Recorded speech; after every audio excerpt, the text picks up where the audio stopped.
Mga master, okay lang bang? Huwag niyong skip ang mga ad sa aking mga video kung okay lang mga master. Salamat sa solid na suporta po. Yon, what's up mga masters? Nandito na naman tayo sa panibagong araw, panibagong kabanata na naman ang pagsasama-samahan natin ngayon guys.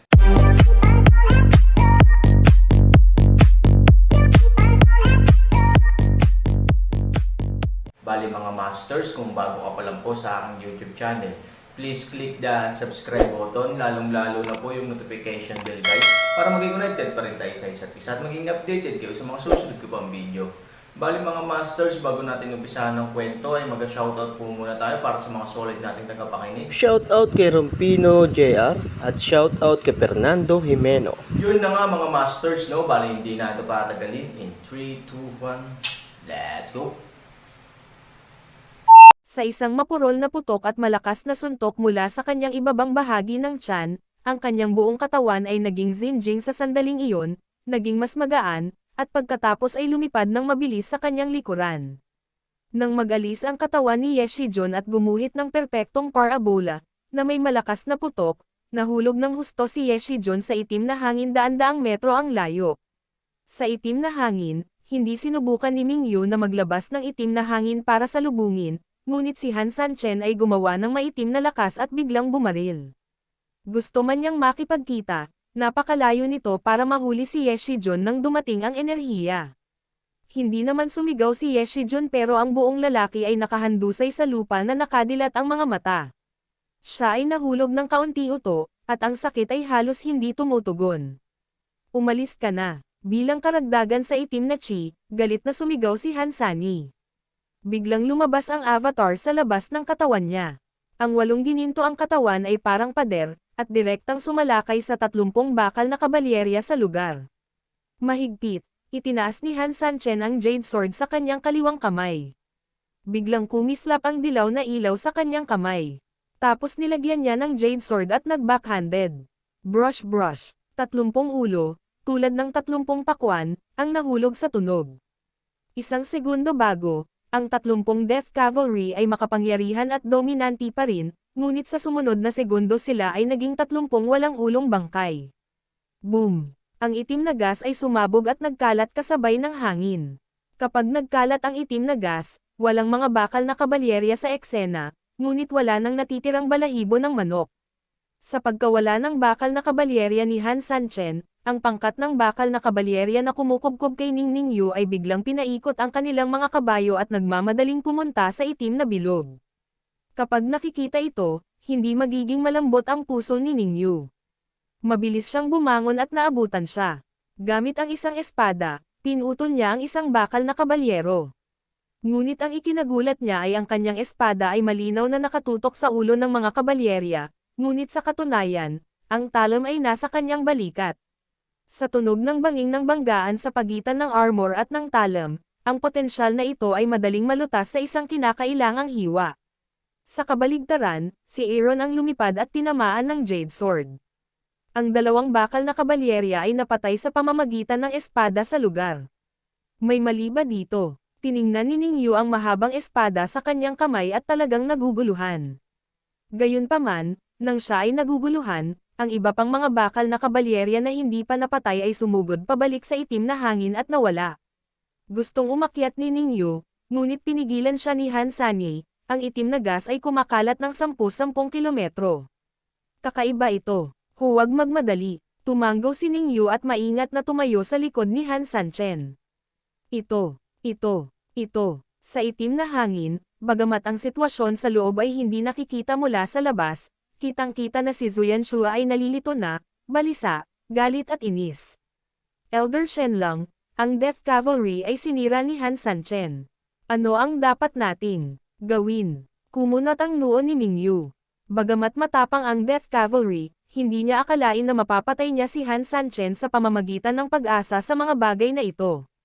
Naisip lang niya na ang mga bagay na ito ay maaaring magdulot ng ilang problema para kay Han Sanchen, o, sa madaling salita, pagbabante sa kanya.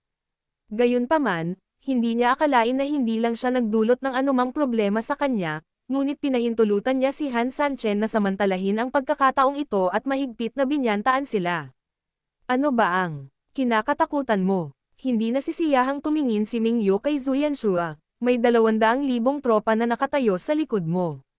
Natigilan si Zuyanshua. Bigla niyang naalala na kanina lang natakot si Han Sanchen dahil sa lakas ng loob niya. Sa halip, tuluyan niyang nakalimutan ang dakilang hukbo sa likuran niya. Gayunpaman, naniniwala rin si Zuyanshua na hindi lang siya ang natakot. Dahil, para sa karamihan ng mga tao na dapat tumakas mula sa lungsod, ang mga kalakal ni Han 3000 ay walang iba kundi mga anino at bangungot. Sa pag-iisip nito, tumanggo si Zuyanshua sa subordinate sa tabi niya, at agad na pinagdikit ng lalaki ang kanyang mga tenga. Utos ni Zuyanshua, at agad na tumanggo ang lalaki. Pagkatapos nito, malalim siyang napunta sa itim na hangin sa likuran niya. Pagkaraan ng ilang sandali, ang mga tambol ng digmaan ay umugang at kumalat sa lahat ng paraan. Pagkatapos nito, ang buong bundok ay puno ng ingay sa itim na hangin. Mag-ingat ka. Binantayan ni Han Sanchen si Ningyu sa kanyang likuran ng may pagbabantay at tahimik na sinusuri ang bawat galaw sa paligid niya. Woo! Isang malamig na hangin ang biglang umihip, at ang madilim na hangin sa paligid ay nagsimulang kumalat ng dahan-dahan. Nang unti-unting kumalat ang itim na gas, nagsimulang lumitaw ang mga bagay sa itim na gas. Hindi napigilan ni Han Sanchen at Ningyu na buksan ang kanilang mga mata. Storytelling channel sa YouTube. Pagtingin ko sa paligid, halos makita ko ang isang malaking lugar na puno ng dilim. Ang mga itim na sundalo ay naging itim na halos kalahati ng bundok. Ngunit hindi ito ang katapusan. Kapag nakatanaw ka mula sa gitna ng bundok na ito, hindi mo maiwasang mamanhid. Ang malawak na lupain ay umaabot sa lahat ng panig, tulad ng dagat. Ito, sobra na ito. Ang nagyayelong buwan ay hindi maiwasang mapabulalas. Han 3000 smiled disdainfully. Ang ilang mga bagay ay mukhang bluffang, ngunit ano ang gamit sa katunayan? Medyo natigilan si Ningyu, ngunit wala rin siyang pagpipilian kundi ngumiti ng mapait, para sabihin sa iyo ang totoo, kung hindi mo ako pinaalalahanan, natakot ako sa ganitong hanay. Tumanggo si Aaron, magkaroon ng tiwala, ngunit huwag maliitin ang iba. Ang payat na kamelyo ay mas malaki rin kaysa sa kabayo.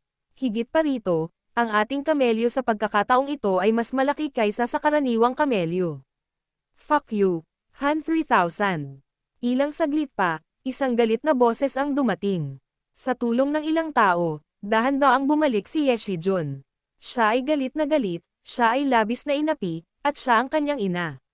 Ngayon ay mayroon na siyang malaking kalamangan na 200,000 tropa ang laway ng kanyang ina, na sapat na para malunod ng buhay ang Aaron. Pero sa ganitong paraan, nagpanggap siyang bully at nabugbog ng ganito. Hindi niya maintindihan. Hindi niya talaga maintindihan. Bakit? Hindi ba dapat nagyayabang siya? Hindi ba siya dapat magpanggap? Bakit? Look at my army, his mother, 200,000 people. I'm not afraid to tell you that there are 200,000 people out there. How dare you, his mother beat me? Gusto ni Yeshijun na mabawi ang mukha at momentum. Gayunpaman, nakakalungkot na ang tugon ni Han Sanchen ay walang kahit katiting na takot, ngunit napakakalma. Hindi man lang siya umimik. Magsalita ka, bakla, narinig mo ba ang aso na tumatahol? Nakangiting tanong ni Aaron sa nakapirming buwan sa tabi niya. Ngumiti si Ningyu. Bagamat tahimik siya, puno ng panunuya ang kanyang tango. Nainsulto si Yeshijun kaya sumugod siya para lumaban. Sa pagkakataong ito, mabilis siyang pinigilan ni Minggayo at tumayo sa harapan. Nang makita si Han Sanchen, mahinahong ngumiti si Mingyu. Han Sanchen, bagamat medyo masakit ang pagsasalita ng mundo, naniniwala akong hindi ka tatutol sa kasalukuyang sitwasyon. Natrap na kayo ng ating hukbong 400,000 sa dalawang grupo. Anong pagkakataon mo? Kung lumaban ka ng husto, sinasakripisyo mo lang ang buhay ng iyong mga lalaki sa walang kabuluhan. Iyan ay 10,000 buhay, kasama ang iyong mga kamag-anak at kaibigan. Anong ibig mong sabihin? Malamig na ngumiti si Aaron at tumingin sa ulan. Kung handa kang sumuko, hindi ko magagarantiya ang buhay ng mga kapatid na iyon na nasa ilalim ng iyong kontrol. Ngumiti si Ningyu. Ngumiti si Han Sanchen, parang nakakatukso. Bakit hindi ko iniisip? Galit na umungol si Zuyanshua. Han Sanchen, hindi mo ba gustong ipagpaliban ang iyong oras? Sinasabi ko sa iyo, Dalawa lang ang pagpipilian mo ngayon, sumuko o mamatay kasama ang iyong mga nasasakupan. Sinulyapan ni Aaron si Zuyanshua at sinabing, sa totoo lang, iniisip ko talaga kung susuko na ba, pero ang ugali mo. Tot, ayoko na. Nagmamadali si Zuyanshua nang marinig niya ang talumpati, ngunit hindi pa ito nangyayari. Umiling si Mingyu sa kanya. Pagkatapos ay ngumiti siya at tumingin kay Han Sanchen. Han Sanchen, ipinapayo ko sa iyo na mag-isip muli. Ang digmaan sa pagitan ng dalawang panig ay hindi bagay para sa iyo. Ilang beses na ba kitang naging kaibigan? Ayokong ma-stop ka. Gusto mo bang isipin? Bibigyan kita ng quarter of an hour para pag-isipan ito. 1/4 ng 1 oras. Ngumiti si Hansani, gusto ko ang iyong saloobin. Okay, pag-iisipan ko ito sa loob ng 1/4 ng 1 oras. Pagkatapos noon, bumalik si Han Sanchen kasama si Ningyu at umupo sa mga bato sa tabi niya, nag-iisip, gayunpaman, kahit na sapat na ang hitsura, makikita ng mga taong may malinaw na mata na si Han Sanchen ay halatang nagpapanggap na nag-iisip at talagang nangingisda. Tumingin si Ye Shijun kay Zuyanshua, bagamat alam ito ni Zuyanshua, hindi siya gaanong nagsalita. Tumingin muli si Ye Shijun kay Fu Tian, at ganoon din si Fu Tian, sa makatuwid, hindi siya makaupo, at diretsong tumayo na may ulo ng baboy sa ulo. Tama na, Aaron. Kung gusto mong bumoto, pwede kang bumoto. Kung hindi, pwede kang lumaban. Anong ginagawa mo dito? Nagpapanggap na nanay niya. Inis na ininom ni Ye Shijun. Natarante si Aaron at tinignan siya ng nalilitong mukha, hindi mo ba ako pinag-isipan? Ming, Elder Shen lang, huwag kang mag-aksaya ng oras sa kanya. Halatang inaantala niya ang oras. Nagmamadali si Ye Shijun at sinabi sa ulan. Nagalit si Mingyu sa udyok at pagsuway ni Ye Shijun. Kung ano ang nakikita ni Shijun, paanong hindi niya nakikita? Talagang niloloko ni Aaron, pero ayaw ni Mingyu na mapunit ng diretso ang kanyang mukha. Dahil malinaw na kung malulutas natin ang Aaron ng walang puwersa, ito ang magiging pinakamagandang resulta para sa sinuman. Labanan ng dugo, maraming tao ang mamamatay ni Han Sanchen, ngunit mapoprotektahan ba nila ang kanilang kapangyarihan sa pamamagitan ng ulan ng Ming? Hindi naman kailangan. Kaya, sa huling pagsusuri, ipinagbabawal ni Mingyu ang abnormal na kakayahan ni Han Sanchen, kaya handa siyang panoorin itong maglaro. Ikinaway ni Mingyu ang kanyang kamay, na nagpapahiwatig na hindi na kailangan pang sabihin ni Ye Shijun, ang ating hukbo ay nagdidiin sa hangganan. Ano ang mali sa pagbibigay sa kanya ng 1/4 ng 1 oras? Yes, young Master Ye, the Dragon Elder is right. Anyway, Han Sanchen is just in our bag. Ants on the pot, bigyan mo siya ng oras para mag-isip tungkol dito. Pwede ba siyang lumipad? Sinabi rin ni Zuyanshua. Si Ye Shijun ay labis na nag-aalala na halos magsuot siya ng maskara ng sakit, ngunit si Han Sanchen ay isang pakana. Bigyan natin siya ng oras. Walang nakakaalam kung anong mga trick ang kanyang gagawin mamaya. Nang marinig ito, si Han Sanchen ay lihim na tumingin kay Ningyu, at nagkatinginan sila at ngumiti. Tinamaan na rin sa wakas ang tanga na matagal ng tanga, pero sa kasamaang palad walang pumapansin. Hindi ko alam kung trahedya ba iyon o komedya niya. Huwag kang mag-alala, young Master Ye. Malumanay na ngumiti si Fu Tian, ngunit hindi siya gaanong nag-alala, talagang maraming isip ang Aaron at malalim na pamahalaan ng lungsod, ngunit ang tinatawag na iba't ibang mga pakana ay umiiral lamang sa ilang mga kapaligiran. Maaari ngang ibalik nito ang digmaan, o kahit na manalo ng mas marami sa mas kaunti, ngunit sa ilalim ng ganap na pagsupil sa kapangyarihan, lahat ay kalokohan. Pagkatapos ay tumingin siya kay Han Sanchen at ngumiti ng madilim, tama ba ako, Han Sanchen?